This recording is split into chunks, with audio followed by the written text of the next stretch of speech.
नमस्कार, आप देख रहे हैं आर्या न्यूज और मैं हूं आपके साथ अनाया शर्मा। शुरुआत करेंगे आज दिन भर के खास पेशकश की। चलिए रुक करते हैं सबसे बड़ी खबर की ओर। कांग्रेस वर्किंग कमेटी की बैठक में शामिल होने हैदराबाद में पार्टी के शीर्ष नेता इकट्ठा हुए हैं, जहां कांग्रेस नेता पवन खेड़ा ने फैसलों की जानकारी देते हुए मोदी सरकार पर जमकर निशाना साधा है। पवन खेड़ा ने कहा कि कांग्रेस को लेकर जनता के बीच जो भरोसा बढ़ा है उससे झूठ बोलने वाले राजनीतिक दलों की पोल खोल दी है। यही वजह है कि तेलंगाना में BRAS, AIM और बीजेपी तीनों एक हो गए हैं और कांग्रेस केंद्रीय वर्किंग कमेटी की बैठक में इस बात की चर्चा हुई। सबका मिलकर कांग्रेस का विरोध करना कांग्रेस की ताकत को बताता है।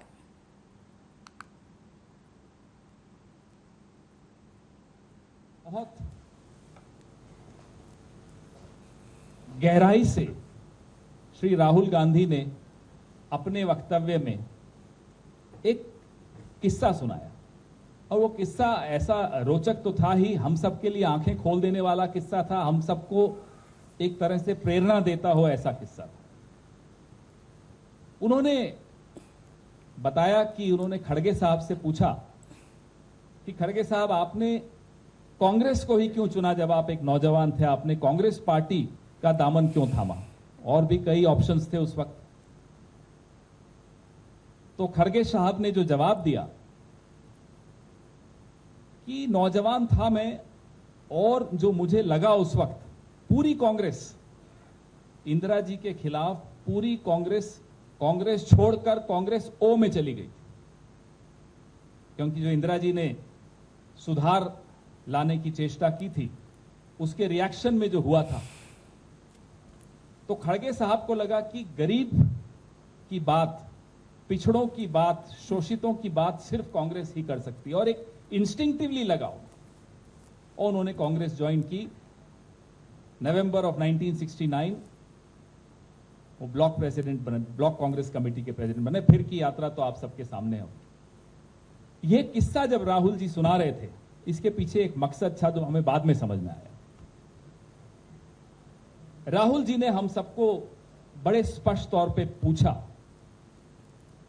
कि विचारधारा की स्पष्टता आपके दिमाग में है या नहीं है? Congress party organisation based party नहीं है, ये राहुल जी के शब्द थे। कांग्रेस पार्टी एक मूवमेंट है जिसके पास एक ऑर्गेनाइजेशन भी है। The movement drives the organisation, it is not the organisation which drives the movement. That's the fundamental difference between. भगवान विश्वकर्मा जयंती के पावन अवसर पर यूपी के लखनऊ में आज रविवार को पीएम मोदी के विश्वकर्मा योजना का शुभारंभ कार्यक्रम आयोजित हुआ, जिसमें रक्षा मंत्री राजनाथ सिंह शामिल हुए और कार्यक्रम को संबोधित कर कहा, भारत की उस संपन्नता और अमीरी के पीछे वैसे तो बहुत कारण थे, उनमें एक महत्वपूर्ण कारण हमारे कारीगर और शिल्पकार भी थे। बात करूं तो मेक इन इंडिया के माध्यम से हमारा यह हमेशा प्रयास रहा है कि देश की जो जरूरत की चीजें हैं वो भारत में ही बने, और इससे भारत के लोगों को रोजगार तो मिलेगा ही, और हम आत्मनिर्भरता यानी सेल्फ रिलायंस की ओर भी तेजी के साथ अपने कदम आगे बढ़ा सकेंगे। साथियों, मुझे रक्षा मंत्रालय की जिम्मेदारी है, और रक्षा मंत्रालय में मैं कह सकता हूं कि 2014 के पहले बामुश्किल 1000 करोड़ रुपए का एक्सपोर्ट दुनिया के दूसरे देशों में होता था, लेकिन आज हम 16,000 करोड़ से ज्यादा का एक्सपोर्ट दुनिया के दूसरे देशों में कर रहे हैं। अब मैं समझता हूं कि आगामी 1 साल के अंदर ही शायद यह आंकड़ा हमारा 25,000 करोड़ रुपए तक पहुंच जाएगा, जितने ऑर्डर हमको प्राप्त हुए हैं।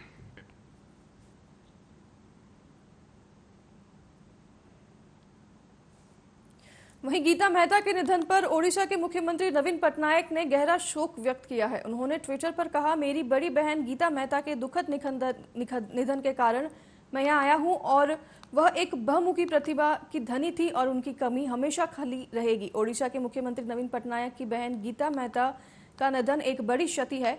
वह एक प्रतिभाशाली लेखिका और एक महान इंसान थी। उनकी आत्मा को शांति मिले।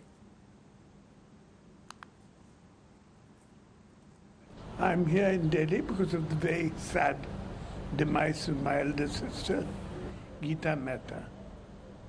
I'm here for that. I'm here in Delhi because of the very sad demise of my elder sister.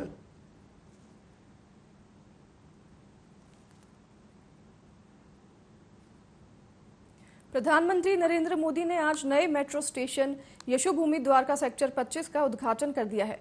इस मेट्रो स्टेशन के उद्घाटन के साथ ही नई दिल्ली से द्वारका सेक्टर 25 का सफर महज 21 मिनट में पूरा हो जाएगा।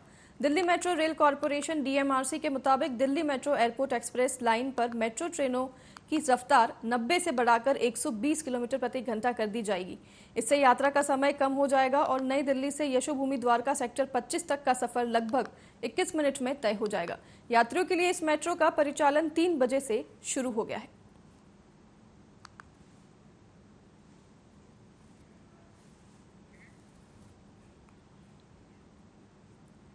मध्य प्रदेश के भोपाल में इंडिया गठबंधन द्वारा प्रस्तावित रैली रद्द कर दी गई है। इसकी जानकारी पूर्व सीएम कमलनाथ ने प्रेस कॉन्फ्रेंस के जरिए दी। इस पर एमपी के सीएम शिवराज ने कांग्रेस पर तंज कसते हुए कहा कि गठबंधन ने डर की वजह से रैली रद्द की है। उन्होंने आगे कहा कि लोग सनातन धर्म के अपमान से आक्रोशित हैं। इस पर सोनिया गांधी और राहुल गांधी चुप हैं। कमलनाथ और दिग्विजय सिंह भी कुछ नहीं बोल रहे हैं। इसी डर से उन्होंने रैली रद्द कर दी है। आक्रोश देख के उनने इंडी की रैली कैंसिल कर दी।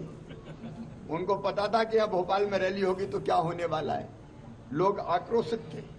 सनातन धर्म का अपमान किया गया है और मैडम सोनिया गांधी, राहुल बाबा अभी तक चुप है। दिग्गी और कमलनाथ भी कुछ नहीं बोल रहे हैं और इसी डर से वो रैली तो कैंसिल कर दी।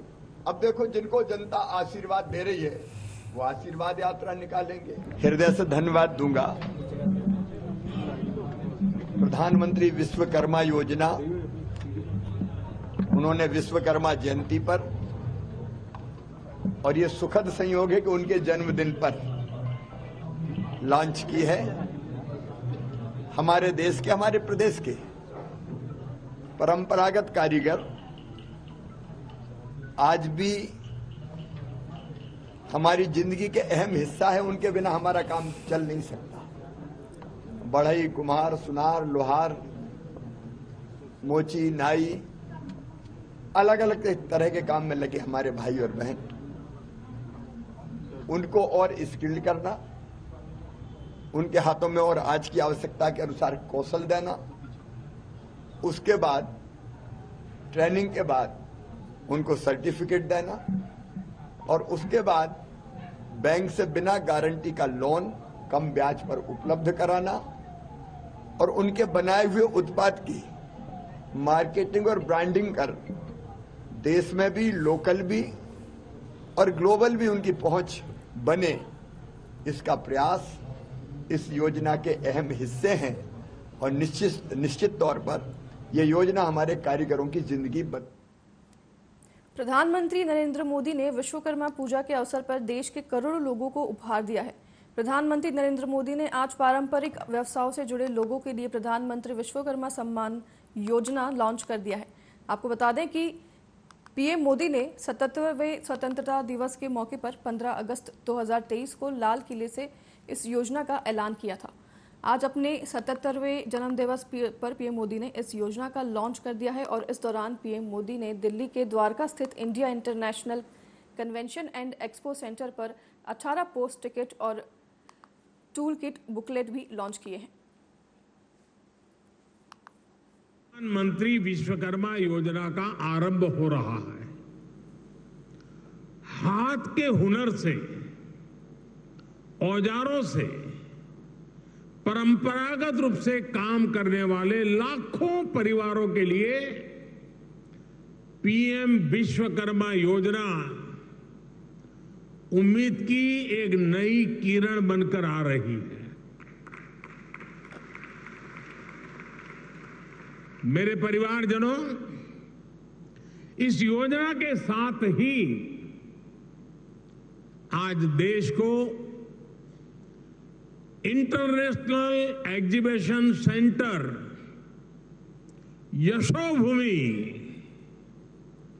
यशोभूमि भी मिला है।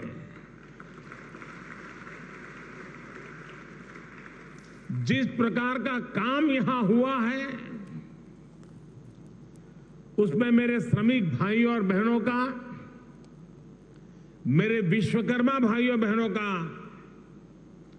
तप नजर आता है, तपस्या नजर आती है। मैं आज यशोभूमि को, देश के हर श्रमिक को समर्पित। इंडिया गठबंधन द्वारा कई टीवी समाचार के एंकरों के बहिष्कार की घोषणा पर नीतीश कुमार की टिप्पणी के बारे में पूछे जाने पर दिल्ली की मंत्री आतिशी ने कहा कि हम मीडिया की स्वतंत्रता के समर्थन में हैं, लेकिन पार्टी के प्रवक्ता को भी यह आजादी है कि वे किस चैनल और किस एंकर के कार्यक्रम में जाना चाहते हैं। ये आजादी हमें भी है। हम मीडिया की आजादी के समर्थक हैं, लेकिन किसी भी पार्टी की, किसी भी प्रवक्ता की भी आजादी है कि वो किस चैनल पे जाना चाहते हैं, वो किस चैनल पे नहीं जाना चाहते हैं, वो किस एंकर के प्रोग्राम में जाना चाहते हैं, किस एंकर के प्रोग्राम में नहीं जाना चाहते। कांग्रेस नेता मनोज शुक्ला की अन्ना नगर में मृतक के परिजनों और रहवासियों ने जमकर पिटाई कर दी। दरअसल रहवासियों ने कांग्रेस नेता मनोज शुक्ला की पिटाई कर भगाया। इस पूरे मामले का वीडियो इंटरनेट पर तेजी से वायरल हो रहा है। अर्थी रुकवाकर धरना देने का प्रयास कर रहे थे कांग्रेस नेता मनोज शुक्ला, तभी मृतक के गुस्साए परिजनों और रहवासियों ने कांग्रेस नेता मनोज शुक्ला की पिटाई कर दी।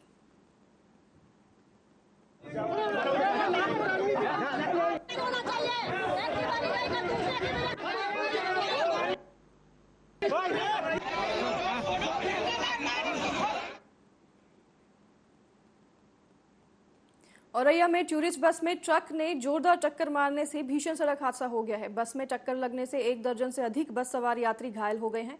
वहीं सूचना पर पहुंचे पुलिस ने सभी घायलों को कड़ी मशक्कत के बाद जेसीबी व हाइडा के मदद से निकलवाकर एम्बुलेंस से जिला अस्पताल औरैया भर्ती करा दिया है। गोरखपुर से 4 धाम, मथुरा, वैष्णो देवी आदि तीर्थ स्थानों पर दर्शन करने जा रहे थे श्रद्धालु, जिसके बाद यह घटना घटित हुई है। ओवरब्रिज पड़ता है थाना कोतवाली क्षेत्र में। यहाँ पे एक ट्रक है यूपी 81 DT 3670, ये कटोरा औरई से अलीगढ़ जा रहा था। इसमें मोरंग लदा और बस है यूपी 5580 3405। ये सभी लोग महाराजगंज से मथुरा जा रहे थे दर्शन करने। ये बस का कुछ टेक्निकल फॉल्ट के कारण बस खड़ी हो गई थी, तो वो ड्राइवर जो है पीछे कुछ लोगों को छोड़कर आगे से ठीक कर रहे थे। इसी में ये जो ट्रक आया पीछे से, इसने बस को हिट कर दिया। कुछ लोग पीछे बैठे थे जो पीछे वाली सीट में, उसमें घायल हो गए हैं। लगभग 10-12 लोगों को चोटें आई हैं। इसमें 50 सैया में 10 लोगों को भेजा गया, जिसमें से 2 गंभीर। बुलंदशहर में लोकसभा चुनाव से पहले संयुक्त किसान मजदूर संगठन के हर जिले में किसानों के समस्याओं के निराकरण के लिए ढांचा बनाया जा रहा है, जिसकी जानकारी संगठन की राष्ट्रीय अध्यक्ष पूनम पंडित ने आज बुलंदशहर में प्रेस कॉन्फ्रेंस करके दी। जहां पूनम पंडित ने कहा, हर एक जिले में संयुक्त किसान मजदूर संगठन ने किसान मजदूरों की समस्याओं को सुनने के लिए व्यवस्था बनाई जाएगी। वहीं पीएम मोदी के जन्मदिन पर बधाई देते हुए पूनम पंडित ने कहा कि पीएम मणिपुर की उन बेटियों को गले लगाए जिनको वस्त्रहीन होकर घुमाया गया था।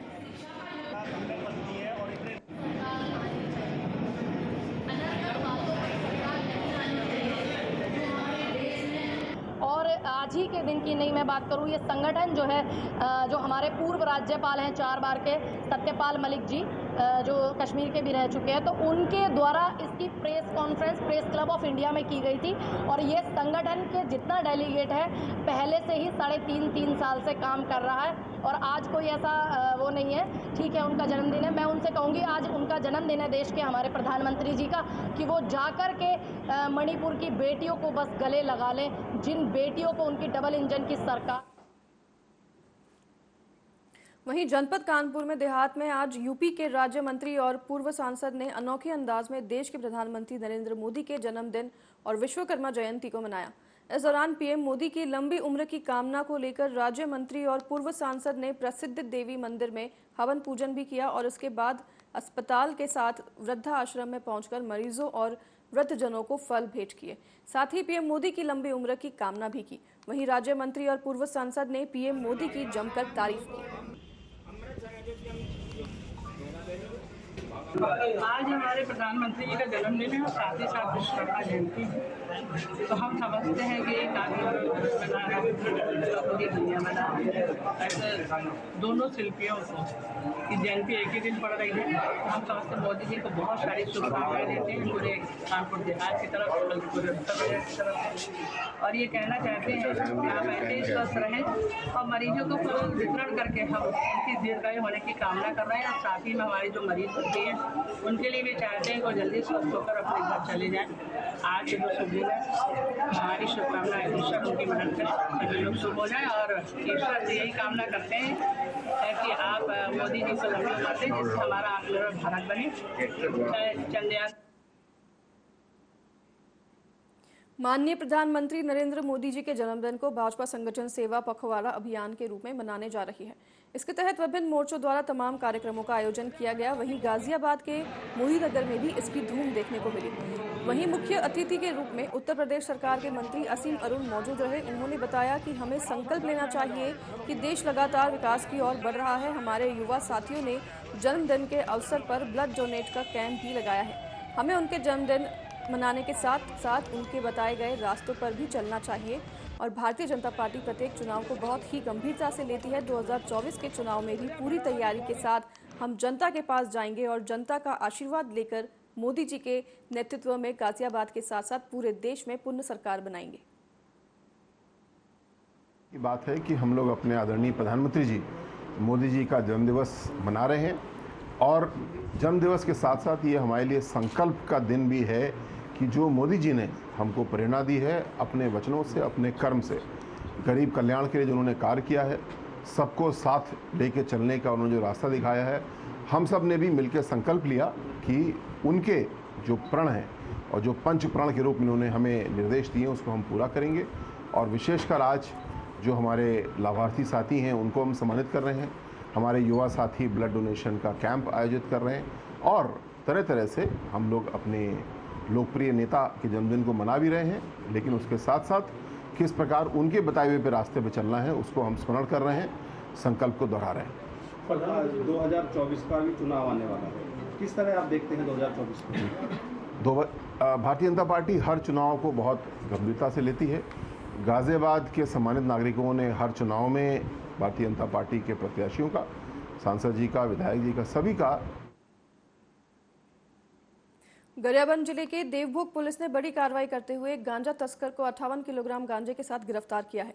मामला देवभोग थाना क्षेत्र का है, जहां देवभोग पुलिस को मुखबिर से सूचना मिली कि एक व्यक्ति अपने साइकिल में सफेद रंग की प्लास्टिक बोरी में अवैध रूप से मादक पदार्थ गांजा रखकर उड़ीसा बॉर्डर से ग्राम खुटगांव की ओर आ रहा है। जिसकी सूचना मिलते ही देवभोग पुलिस ने तत्परता दिखाते हुए उक्त व्यक्ति को खुटगांव नाका उड़ीसा बॉर्डर में रोककर तस्दीक की और जिसके पास से 58 किलोग्राम मादक पदार्थ गांजा मिला, जिसकी अनुमानित कीमत लगभग 5,80,000 बताई जा रही है। पुलिस ने गांजा को जब्त करते हुए आरोपी गांजा तस्कर के विरुद्ध अपराध कायम करने के उपरांत गिरफ्तार कर न्यायिक रिमांड पर भेज दिया है।